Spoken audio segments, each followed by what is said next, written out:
I think YouTube Shorts is very big for this audience. I'm obsessed with it because it's search. The amount of people that search YouTube when they're considering to move to a town is staggering. It's second behind Google. I know that I'm moving in a year to Newton, Massachusetts, and literally the second place people will type in Newton, Mass schools, Newton, Mass parks, country clubs. YouTube is number 2. You started VaynerMedia, right? Now housed under VaynerX, right? In the middle of 2008, 2009 recession. That's right. Similarly, we started Serhant. I was a real estate agent, built a big team, left in 2020. People started getting sick. We moved forward anyway. We launched in September 2020 at a tough time, right? And in both cases, I think there's this underlying belief that times of crisis can breed innovation and success. And so there's never a bad time to launch a good business. Correct. Right? Like if you're capable like we are, in a weird way, to your point, there's a lot of opportunities that happen during times of trouble that wouldn't be there during times of prosperity. But both prosperity and ease, like we had prior to this last couple of years, or what we're going through right now, genuinely requires operational capability and talent and execution and grit and patience and all the things that matter, but makes sense. Yeah, so now where we are in our world, most people who are here are in the real estate family. And mortgage rates are on the rise. The real estate market is now facing new challenges. You got low inventory and slow sales in one market. You've got some inventory and fast sales in others. You put yourself in our shoes. What practical strategies are you thinking about? What shifts would you recommend for salespeople today? Yeah. So here's my biggest thought, right? And team, and thank you for everybody in the chat. I love the context because it allows me to use things like in Ohio or Las Vegas or London. London, Canada, excuse me. There are things you can control and there's things that you can't control. Nobody on this call controls interest rates. Nobody in this call controls some of the variables that we saw with like Florida and California have these dynamics. Texas and New York have these dynamics. Ontario has this dynamics, so everyone here, I'm looking at Boise and Boca Raton are going to act differently. Sweden definitely is going to act differently than Belle Harbor, Florida. So there's a lot of things that are macro. What I do during times like this is focus on micro. What can I do? So if I'm a real estate agent in any market, whether it's easier or the hardest in today's exact second, what I focus on, and I'm very consistent about this and you've benefited from this greatly, I think the one thing you can control is creating demand, right? You can control creating demand. And I think demand creation in real estate properly has talked about a lot of blocking and tackling for newbies, cold calling and networking. We know all that stuff. I will continue to yell from the top of the mountains that making content on an individual basis, from Sean Walsh on here to Emil Gorgeous to Toby Swank, that, Walla Walla, by the way, a place that makes great wine. For Toby, his ability to make content, literally, actually, ironically, even a video on a Facebook reel of him tasting a Walla Walla cab from Leonetti and talking about the market. That's it. Just literally 6 minutes, glass of Leonetti Cabernet, talking about the market. He may get a client, Ryan, because he's drinking Leonetti Cabernet. Like, for example, for me, I know that 99% of the people right now, when I say Leonetti Cabernet, it doesn't even register. Half the audience right now doesn't even know what I'm saying. And even people that know what Cabernet is in wine, they don't know exactly what I'm actually referencing. And so you have the ability to control demand creation. And I believe demand creation happens in networking. I think it happens in cold emailing. I think it's cold calling. I think it's direct mail, but by a country mile, the best way to create demand in today's world is to create as much social media content as you humanly can around what you know. Don't fake the funk. If you're in year 3 as an agent, that's going to have a different knowledge base than year 17. Talk about what you know. Don't fake it till you make it. Talk about what you know, how you know it, what you're seeing. And then, like the example I used with the gentleman with the Leonetti cab, bring your personal life into it, whether that's golf. Immediately, Rye, 4 people in the chat talked about my Aaron Rodgers t-shirt and my Jets fandom. I'm going to say this very clear. VaynerMedia, which is now probably like a $350 million a year revenue business, VaynerX is, right? I believe that $1 million of our revenue is because I personally am a New York Jets fan. that there is a CMO marketer out there that feels a closeness to me because in both of our sadness of our Jets fandom, and subconsciously she or he has given us business without even realizing it. And that's how the world actually works. I feel a connection towards you when you talk about your story of your come up, because even though it's not exactly the same as mine, it has enough of it in there that just makes me feel a different way towards you in the beginning of when I first became aware of you. That matters. And I think that people need to focus on demand creation. No matter how little sales are happening right now, if you're creating 37 potential clients in 18 months because of your dinner parties, your barbecues in your backyard, you're knocking on doors, or you're making 6 pieces of social media content a day talking about the market and yourself and your family and whatever you're comfortable with. Doing the work. You're doing the fucking work. Yeah. You're doing something I versus what people are like, oh, I'm looking again. Kelly B saying Tampa's cold. Like, what can I do about it? And I'm sure Kelly's not that person. She's all the other way. But I know that 90% of people are playing that game. Sure. I got so unlucky. Interest rates went up just as I got going. Like they just start to complain about things that they can't control. They blame everybody but themselves. You can wake up this morning. Like, think about what's happening right now. You and I and all these wonderful people decided to allocate the time to do what we're doing now. All from different angles, all for different reasons, but let's call a spade a spade. All of that is in the interest of us all putting in the work. 100%. Something that I say all the time is take care of the work takes care of you. When it's busy, grab buckets, right? When you're closing, grab buckets, catch all the rain, and then make sure you hold on to those buckets and other times, and then go out and go build more buckets, right? Build those buckets and build those buckets. Now you talk about content. There's lots of agents at Serhant and all the markets that we're in now, who are completely comfortable getting in front of a camera, getting in front of their phone. You get this question a lot, but I want to hit on it. What do you tell the person who's completely uncomfortable? That's just not them. They don't want to fake it till they make it. They're not dancing on TikTok. They're not even good writers, right? Yeah. They don't want to go and blog on LinkedIn. I tell them 2 things. One, how do you build brand? Yeah, I tell them 2 things. One, you don't have to. I'm not sitting here trying to convince anyone that they have to. Sure. On the flip side, on the second piece, it's more important. I believe most people don't create content because they're scared of judgment. And I tell them that high school is over. And even if your first video is a little clunky and you don't like the way you look or this, that, the other thing, anybody who leaves a snarky or nasty comment is hurting themselves, has nothing to do with your life. And the silent majority that are consuming it, that are considering to do business with you, is far more interesting than the 3 people that are so hurt that they want to leave a nasty comment that your dress isn't pretty or you don't know what you're talking about. And so other people's opinions is devastating. Like Kat said in the comments, it's my number one. It's insane to me how that ultimately is my mission in life, which is, this is a very simple game of confidence versus insecurity. That's all it is. I'm empathetic to it. We all have confidence in certain areas than others, but I couldn't recommend people more to make themselves uncomfortable. And I would tell the other group, a lot of people say, Gary, I don't need it. I'm the dominant real estate agent in my area. Like I'm good. I always think that's scary. Like the greatest champions in every sport eventually hit a day. Like Kobe Bryant was great, but even in his last season, there was a lot of off nights and, and Muhammad Ali got knocked out by Trevor Berbick, and nobody even knows who Trevor Berbick is. And so, I think, father time in sports happens and father time in business happens. I think that the audacity that you don't need it is exactly what a young lion like me will take advantage of. There is a 24-year-old you and me, Ryan, right now in the market where somebody's overly confident and they will TikTok and Facebook and Instagram their way into a problem to that 30-year vet. Oh, for sure. For sure. We, when I find those agents, I usually reach out to them and ask them why they work where they work and they should come here. It's one of the reasons we have Serhant Studios, which is our in-house production company. And we have ID Lab, which is our in-house creative agency, helping agents in a way that I never had at the firm I was at before. And in a way that I could never find any other brokerage to really help create personal brands, to generate leads in their sleep, 100%. And do business in organic ways that you ordinarily wouldn't be able to do. Where do you find today underpriced attention?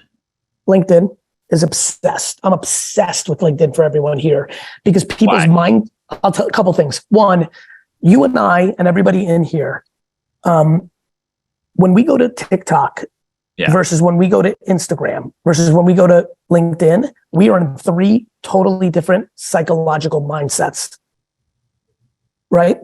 I don't think you are going to LinkedIn. Well, actually you might, because I do. Because we're degenerates. We may go into LinkedIn at 11:15 p.m. and go through the feed, but most people go to TikTok there because that's mindless entertainment. Sure. Versus 11:12 a.m. like right now when they're going into LinkedIn because they might be doing business development when our content may then show up. So LinkedIn is acting like Facebook several years ago. It has crazy ad targeting. Everyone here can literally target employees of the biggest employer in their town. And especially think about how smart what I'm about to say. There's a fast growing company in your area and people are moving into the area because of this fast growing company. You can literally run ads about you being a real estate agent or what you know about the town to employees of that company and start becoming people will see it and refer people, or the person that you want to get to will see it because you actually targeted the employees of Snapchat in Venice when Snapchat was exploding in Venice. LinkedIn's a monster. The ad targeting, not only that, the organic reach. You could have, everybody here could have 0 followers on, I'm putting my LinkedIn in here. Everyone literally feel free to follow me for the purpose of research. Here's my LinkedIn, click it. You will start to see my content in feed. You will be blown away by how well and how many people that reaches. And don't forget, this is a referral industry. So you could say, hey, I'm selling in Tampa, but again, somebody may like you because of what you said when you're making your content on LinkedIn and may refer you. And so I just think LinkedIn's a monster. I think YouTube Shorts is very big for this audience. Quick hit videos. YouTube Shorts. I'm obsessed with it because it's search. The amount of people that search YouTube when they're considering to move to a town is staggering. It's second behind Google. I know that I'm moving because my husband or my wife is being relocated in a year to Newton, Massachusetts. And literally the second place people will type in Newton, Mass schools, Newton, Mass parks, country clubs. YouTube is number 2. And if you're making YouTube short content, you're showing up in that, especially if you're smart in how you title. If you make a video and it's titled The School Systems in Newton, Mass, and you're a real estate agent talking about the schools in detail, that becomes the reason you get the lead. Yeah, something we do within fair housing. But yeah, something that we do in the Hamptons that we started doing with studios is started doing neighborhood guides, neighborhood tours, and teaming up with other publications. So it's not specifically tied to us. And we're doing this in Miami, and we use LinkedIn a lot as well in South Carolina. We just opened in South Carolina. Chris Bose is leading that charge, and you drive around, you see every major company like Gulfstream, and so running ads directly against Gulfstream, and then you see the at Gulfstream.com emails from potential sellers and purchasers just start coming through because they feel spoken to, right? They feel heard. There's something happening in comments, and you just did something. I don't know the full details on fair housing requirements and complying. That's another thing that drives me crazy, Rye, is how many people use law as a reason not to do something. It's very easy to comply. Yes, you might not be able to do something the same way a diet soda can or a sneaker can, right? But you can absolutely always comply. Back to Megan, who asked in the comments, how do I get more engagement out of YouTube? I go, post more. She says, I am, but not gaining followers. Megan, the next thing you need to do is post different things, right? One of the things that, the definition of insanity is doing the same thing and thinking you're going to get a different outcome. A lot of people, will make a video of themselves, especially in this industry, and they make 30 of them and it doesn't click. That's okay. Not everybody crushes on video. What you may want to do is flip the camera over, walk the house and talk. Maybe the visual of the house and your voice is the right concept for the content. So try different formats. Maybe you just do audio, no video at all, and then just have an image. Like there's a lot of different ways to make content. Haley, post as many times as you can a day. I'm being dead serious. Now, posting 15 times on TikTok is crazy, but posting 3 times on TikTok and 3 times on LinkedIn and 2 times on Twitter or X and 3 times on Threads and 2 times on Facebook and 1 time on YouTube, like you can get your 15 from more distribution. On a single platform, 4 is where you probably want to max out on. Good advice. all anyone's talking about right now is, I just want to shift topics for a second, is AI. Mhm. You've talked about it a lot of interviews, a lot of videos. There's no doubt that it's reshaping industries, right? It's including the market agency space, right? It's including what you're doing, and in our case, real estate. Yep. How do you see AI impacting the world of salespeople in the service sector? And then more practically, what tips and strategies are you thinking about now to suggest for the agents who are here? You can't use that tech to their advantage. There's a wave coming. It's called AI.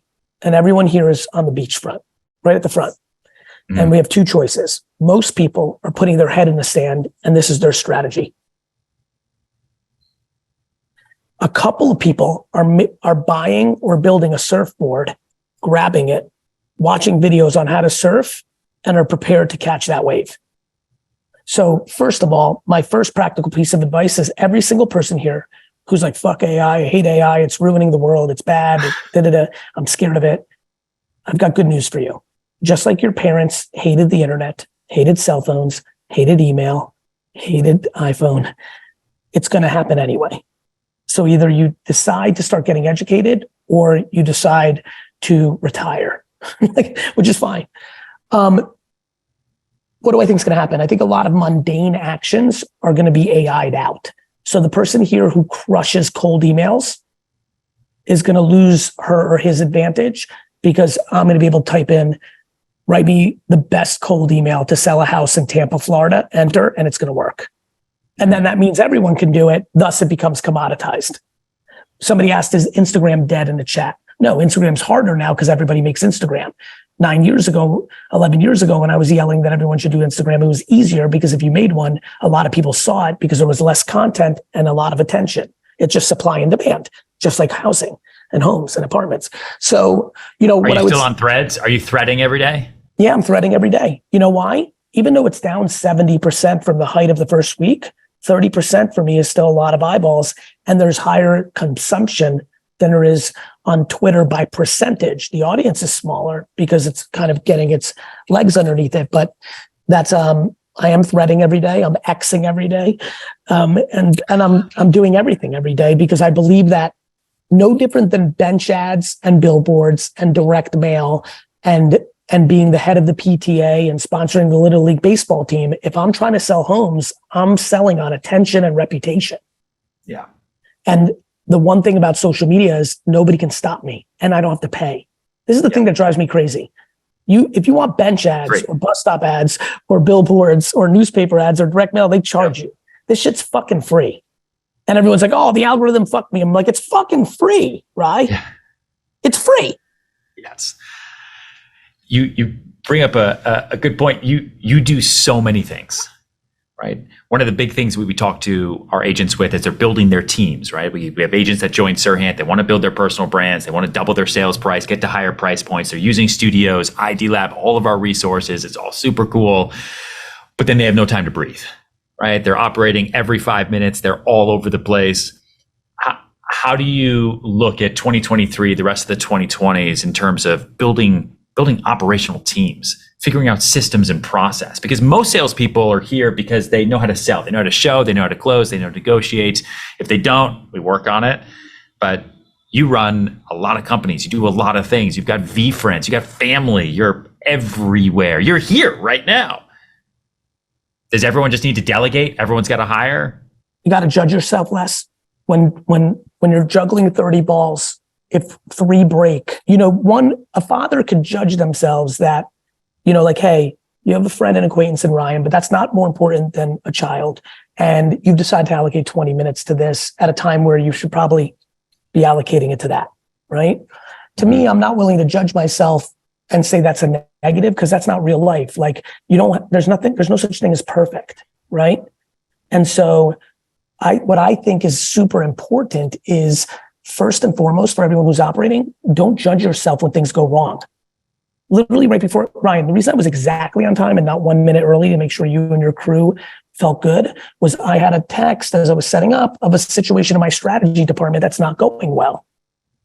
I'm aware that if I wasn't doing 7,000 things, that one little thing, which is a big thing, could be going better because I'd be closer to it.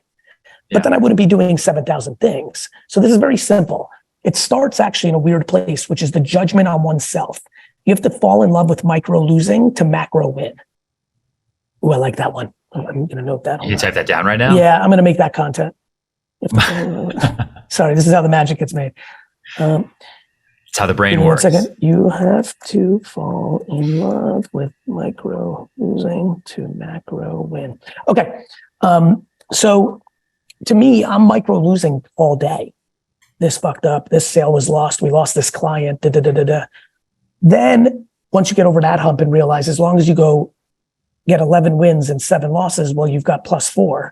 Yeah. The next thing is all about your people. Like you've got to think about loving them more than you work for them. You love them. Once they feel that, they'll over deliver for you.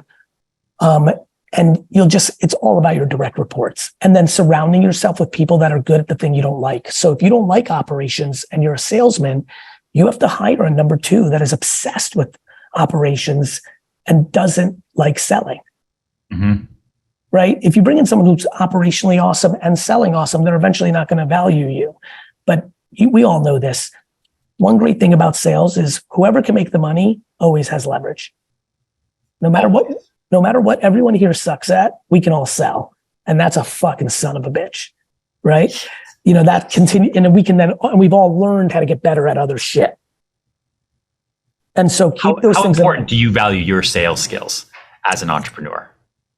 Number 1. Literally number 2, kindness. I know like this may seem fluff, but I really do think the reason I'm going to build a massive empire is because I just think I'm substantially nicer than most people that can build empires. And do you not think you've built you just said the reason you're going to, do you not think you've built a big empire? I know that I've built a big thing, but I don't think people understand how big what I'm building is going to be. Does GaryVee have insecurity? Of course, but not in business. It's been the only place that I've been secure in my whole life.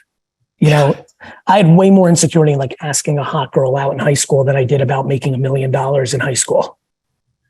This has been my one safe place. I got bad grades. I lost in sports like everybody else. Yeah. I had plenty of places that were telling me I wasn't good. The one place that has always told me I was good was selling lemonade, shoveling snow, selling baseball cards, building my dad's business, building my business. Like, this has been my place. I genuinely believe this is how delusionally. And what's funny? I'm saying it by trying to be self-deprecating. I'm actually going to be more transparent. I believe that I could build the largest real estate company in the world. That's how much confidence I have in my ability to go into any sector, even if it's not my sector. And because I've done it, I went into wine and built one of the largest wine companies in the world. I went into big boy, big girl advertising Madison Avenue from left fucking field and have built the largest independent company in the industry very quickly. I've made myself famous against a lot of haters, against a lot of people who say the way you were doing it, right, with your face out there is not the way to do it, but you still found success. And right, I'm going to really give you some roses why I said yes to this. Like, I think you have a lot of similar elements, which is why what's happening is happening. And so anyway, I need to go to the little guy. I love you guys. I hope you enjoyed this. Thank you for being here, man. I hope we brought some value. Go enjoy your family. Everybody else, hang tight for 2 minutes. Oh, by the way, here's the right hook. Everybody was laughing. The reason I want everybody to sign up for Wine Text is 2 reasons. 1, you should all be buying wine from my dad. It's literally 365 deals a year, 1 deal a day. It's like the old Groupon on text. It's the best, but there's a different reason.